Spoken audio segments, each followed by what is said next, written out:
గురుబ్రహ్మ ప్రేక్షకులకు నమస్కారం అండి. ఈ వీడియోలో 2025 సంవత్సరం మే మాసంలో ఈ మకర రాశి వారికి ఎలా ఉండబోతుందో వివరిస్తాను.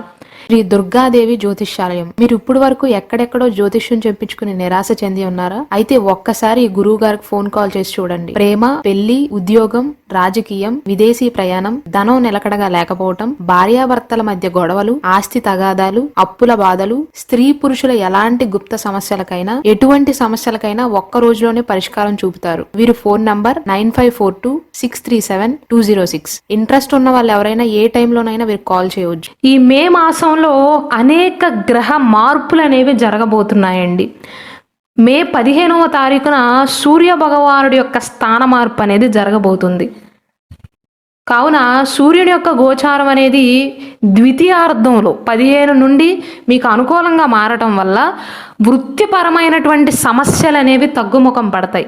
మీరు ఎటువంటి వృత్తిలో పనిచేస్తున్నప్పటికీ కూడా, కొత్త ఉద్యోగ ప్రయత్నాలు చేస్తున్న వారికి లేదా ఉద్యోగ మార్పు కోరుకుంటున్న వారికి ఈ నెలలో ఎక్కువ సార్లు ప్రయత్నించటం వల్ల అనుకూలమైనటువంటి ఫలితాలను అయితే పొందగలుగుతారు.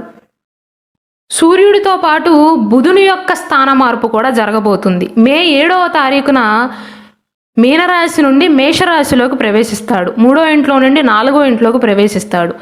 మే 23వ తారీఖున 4వ ఇంట్లో నుండి 5వ ఇంట్లోకి అంటే వృషభ రాశిలోకి ప్రవేశిస్తాడు.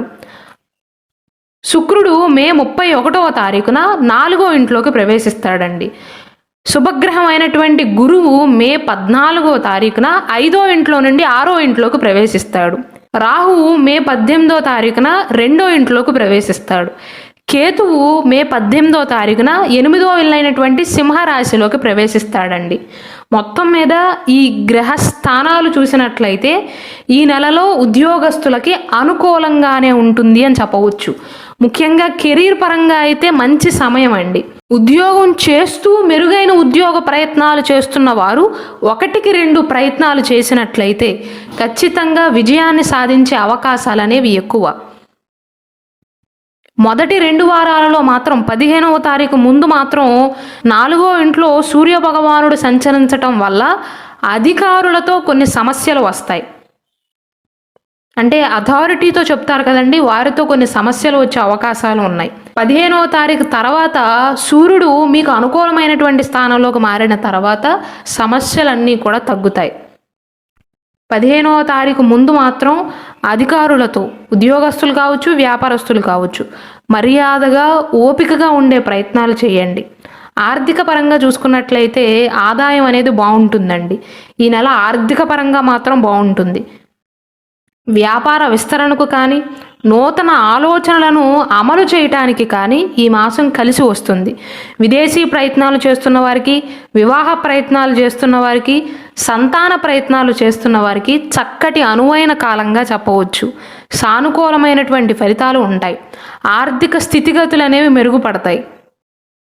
అయితే ఎవరైతే స్థిరాస్తి కొనుగోలు చేయాలి అనుకుంటున్నారో వారు మాత్రం అన్నీ తెలుసుకున్న తర్వాతే కొనుగోలు చేయటం మంచిదండి. సరైన సమయం అయితే కాదు. లాభాధిపతి అయినటువంటి కుజుడు ఈ నెలంతా కూడా 7వ ఇంట్లో సంచరించటం వల్ల ఆదాయం బాగున్నప్పటికీ కూడా వచ్చిన ఆదాయంలో ఎక్కువ శాతం అప్పులు తీర్చడానికే సరిపోతుంది. అంటే గతంలో మీరు చేసిన అప్పులు తీర్చడానికి సరిపోతుంది. అయినప్పటికీ కూడా మీ పైన ఉన్న బాధ్యతలను తగ్గించుకోగలుగుతారు. స్థిరాస్తి కొనుగోలు చేసేవారు మాత్రం కొంచెం జాగ్రత్తలు తీసుకోవాలండి.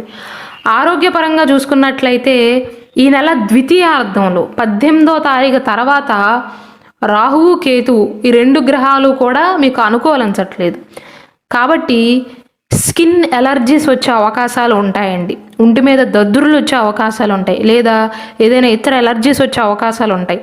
నరాలకు సంబంధించిన సమస్యలు అంటే మైగ్రేన్ వంటి వాటిలతో కూడా ఈ మకర రాశి వారు ఇబ్బంది పడే అవకాశాలు ఉంటాయి.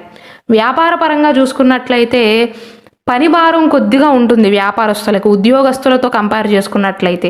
స్టాక్ మార్కెట్లలో కానీ, షేర్ మార్కెట్లలో కానీ పెట్టుబడి పెట్టేవారు ఎక్కువగా పెట్టుబడి పెట్టకపోవటమే మంచిది. ఈ మాసంలో అన్నీ అనుకూలించిన, ఆదాయం బాగున్నా, కుజుడు 7వ ఇంట్లో సంచరించటం వల్ల ఎక్కువ శాతం అనేది మీరు గతంలో తీసుకున్న వాటిని పోడ్చడానికే సరిపోతుంది. వ్యాపారస్తులు కొన్నిసార్లు మాట్లాడే విధానంలో, కస్టమర్స్తో మాట్లాడే విధానంలో ఎటువంటి కారణం లేకుండా గొడవలు పడే అవకాశాలు ఉంటాయండి. కాబట్టి కస్టమర్లతో కానీ, ఒకవేళ మీరు జాయింట్ వ్యాపారాలు చేస్తున్నట్లయితే వ్యాపార భాగస్వాములతో కానీ మర్యాదగా మాట్లాడే ప్రయత్నాలు చేయండి. ప్రధాన ఒప్పందాలపైన ఈ మాసంలో సంతకాలు చేయకపోవటమే మంచిది. కుటుంబ పరంగా చూసుకున్నట్లయితే కుటుంబ సభ్యులతో కలిసి ఫంక్షన్లకు కానీ, శుభ కార్యక్రమాలకు కానీ హాజరయ్యే అవకాశాలు ఉంటాయండి. బంధువులతో కలిసి ప్రయాణాలు చేసే అవకాశాలు ఉన్నాయి. ద్వితీయార్థంలో రాహుకేతువుల యొక్క ప్రభావం వల్ల మీకు చిన్న చిన్న అనారోగ్య సమస్యలు సూచించినప్పటికీ కూడా, అంటే మైగ్రేన్ కానీ, అలర్జీ కానీ ఇలాంటివి సూచించినప్పటికీ కూడా ద్వితీయార్థంలో కుటుంబ సమస్యలు అనేవి తగ్గుముఖం పడతాయి. ప్రథమార్థంలో కుటుంబ సమస్యల కారణంగా మానసిక ప్రశాంతత అనేది కొద్దిగా కరువు అవుతుంది. విద్యాపరంగా చూసుకున్నట్లయితే విద్యార్థులకు మిశ్రమ ఫలితాలు అనేవి ఉంటాయండి. మీరు ఆశించినంతగా ఫలితాలను పొందటానికి ఇంకొంచెం ఎక్కువగా కష్టపడవలసి వస్తుంది. ప్రథమార్థంలో సూర్యుని యొక్క గోచారం, కుజుని యొక్క గోచారం అనేది అనుకూలంగా ఉండదు 15వ తారీఖు వరకు. కాబట్టి చదువుపైన ఆసక్తి అనేది తగ్గుతుంది, అసహనం ఎక్కువ అవుతుంది. ద్వితీయార్థంలో మాత్రం పోటీ పరీక్షలు రాసేవారు విజయాన్ని సాధిస్తారు. సూర్యుడు అనుకూలమైనటువంటి స్థానంలోకి వెళ్ళటం వల్ల మీలో కాన్ఫిడెన్స్ అనేది పెరుగుతుందండి. సెల్ఫ్ కాన్ఫిడెన్స్తో పాటుగా సామర్థ్యం కూడా పెరుగుతుంది. ఈ మే మాసంలోని 3వ తారీఖు నుండి 15వ తారీఖు మధ్య కాలంలో ఆకస్మిక ప్రయాణాలు చేయవలసి వస్తుంది. 19, 20, 21వ తారీఖుల్లో స్నేహితుల విషయంలో, మిత్ర సంబంధ వ్యవహారాలలో గౌరవ నష్టం అనేది సూచిస్తుంది.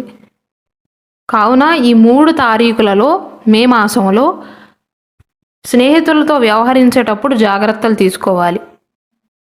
శని ఈ నెలంతా కూడా మీ 3వ ఇల్లు అయినటువంటి మీనరాశిలోనే సంచరిస్తాడు కాబట్టి పనుల విషయంలో మిమ్మల్ని ఇబ్బంది పెట్టడండి.